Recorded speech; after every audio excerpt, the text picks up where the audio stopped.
Hey guys, just hanging out on the floor in my bedroom. Welcome to my bedroom. Today what I want to talk about is your media kit. Okay, so you have set up your blog, you've set up your Instagram, you've set up whatever social feeds that you want to have. So I'm talking specifically today to bloggers, people who want to be influencers, who want to work with brands, who want to get paid for their social media. So your media kit, think about your media kit like your resume. This is what your resume is. Like if you're looking for a job, you have your resume. If you're an influencer and you want to work with brands, you have a media kit. And so just think about this like your resume. So what this is going to do is give brands and businesses that you want to work with a snapshot of who you are and what you bring to the table as an influencer and what you offer, who you've worked with, your experience, all of those things that you have on your resume. That's what your media kit is. So there's different ways to do your media kit. If you just Google media kit, social influencer media kit, you'll get lots of templates. So you can find ideas online of how you want to put it together. I personally have mine on my website. So it's just a separate page on my website. I've called it Ambassador because that's how I like to kind of call myself an ambassador, a brand partner, things like that. And I have it on my website because it's easily I can update it really, really quickly. So let's say, you know, my following on Instagram grows, I make it from 3,500 to 4,000. I can just easily go in and put that number to 4,000 and then boom, I'm done. Or let's say I had a really cool collaboration and I want to update that and maybe tell a success story. I can easily go into that page on my website and update it just like I update my blog. So that's how I do it because it's just quick and easy to update. And then when I'm sending that to a brand or a business, I just send the link right to that specific page. So I don't send them to my website homepage, I send them the exact link to the ambassador page, and then they have all the information that they need. Some people will do it in like a PDF format and make it like a document, and they look lovely, and you can add images to those as well, and there's lots of tools to use that. If you work on a Mac, you can create something really cool like that in Pages. But for me, I just love that I can like real-time update it super, super easy and quick on my website, and then I don't have to worry about like changing documents and saving them again and then sending those out. So you decide how you want to do it, and then you want to put that together. So a few tips for putting it together. You should have some sort of image to represent yourself so that people can get to know your face. And then because, you know, our visual representation is so important in social media. Doesn't mean you have to be like a model or anything like that. Your unique look is who you are, and that's important to the brands that you're going to be working with. So make sure that you showcase that.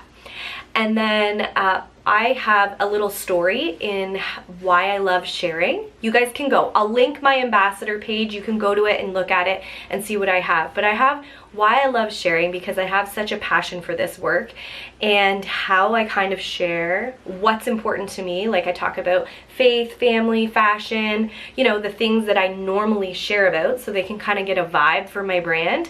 And then I have all of my stats.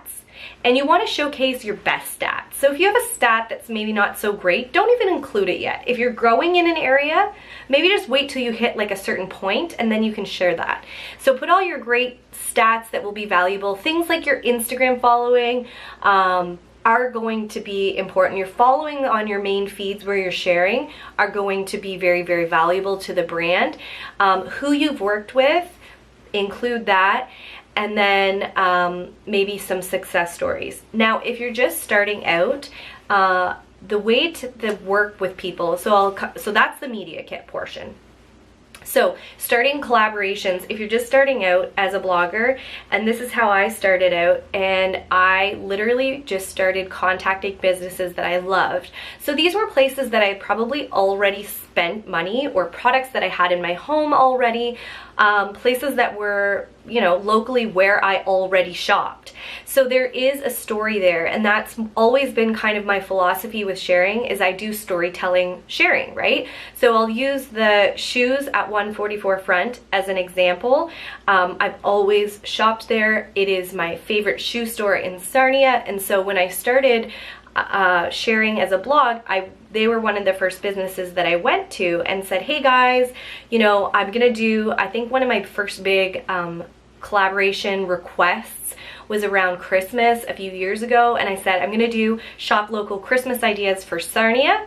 I'd love to feature you guys. Can you give me like a purse or something like that? And then I will give you X, Y, and Z in return. So I requested something. But not only did I request something, I let them know what they were gonna get in return. So I'm gonna do a shop local video. I'm also gonna photograph all of the items and do a shop local Sarnia blog post. And then I'm gonna do at least 6 Instagram posts and tag you in all of those posts, driving traffic to the main content pieces. And then I'm also going to do, you know, this many Facebook posts driving traffic to that. And these are all the other brands that are going to be included in that. Does that fit with your marketing for Christmas? Does that fit with your marketing locally? Does this work with what you're doing? And is this a fair value that I'm requesting this item and giving you all of this? So that's kind of how you can start out. So if there's a brand that you love, that you already use, that they already know who you are, maybe they don't know you, maybe you just want to work with them.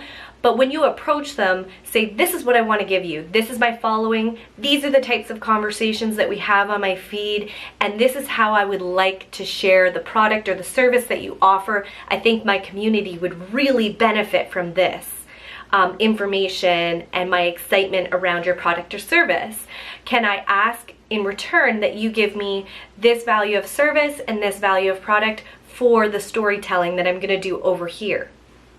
So those are the ways, if you have a smaller following, that you can approach collaborations, maybe not get paid for those collaborations, but maybe get free products or services. But make sure you approach them with your idea.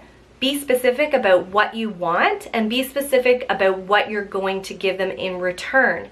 And while your following may be smaller, I do think there is an extreme value in our individual communities and the conversations that we have in those communities. So don't be afraid to ask for things just because your following is small or your likes are less. You still have an active community, and there may be people in that community that don't know what you're going to talk about. So you have an important message that you can share and help that business grow their brand and their recognition.